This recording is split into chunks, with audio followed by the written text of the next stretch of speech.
حضرت ابو بکر صدیق رضی اللہ تعالیٰ عنہ قبل از اسلام ایک بہت بڑے تاجر تھے۔ آپ تجارت کے سلسلہ میں ملک شام میں تشریف فرما تھے کہ ایک رات خواب میں دیکھا کہ چاند اور سورج آسمان سے اتر کر ان کی گود میں آ پڑے ہیں۔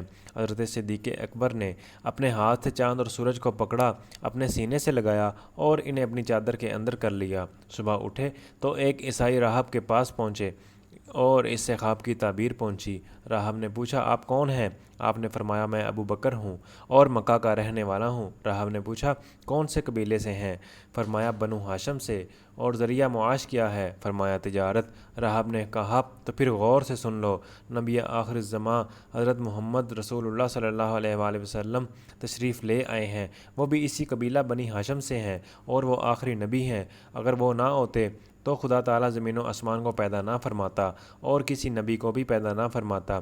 وہ اولین و آخرین کے سردار ہیں، اور اے ابو بکر، تم اس کے دین میں شامل ہوگے اور اس کے وزیر اور اس کے بعد اس کے خلیفہ بنو گے۔ یہ ہے تمہارے خواب کی تعبیر۔ اور یہ بھی سن لو، میں نے اس نبی پاک کی تعریف و نعت تورات و انجیل میں پڑھی ہے اور میں اس پر ایمان لا چکا ہوں اور مسلمان ہوں، لیکن عیسائیوں سے خوف سے میں اپنے ایمان کا اظہار نہیں کیا۔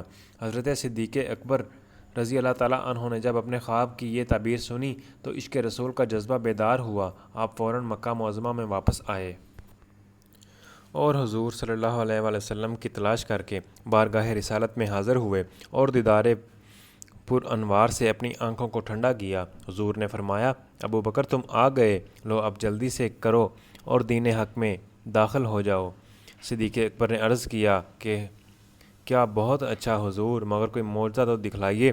حضور نے فرمایا، وہ خواب جو شام میں دیکھ کر آئے ہو اور اس کی تعبیر جو اس راہب سے سن کر آئے ہو، یہی تو میرا معجزہ ہے۔ یہ سن کر صدیق اکبر نے فرمایا کہ سچ فرمایا اے اللہ کے رسول آپ نے، اور میں گواہی دیتا ہوں کہ آپ واقعی اللہ کے سچے رسول ہیں۔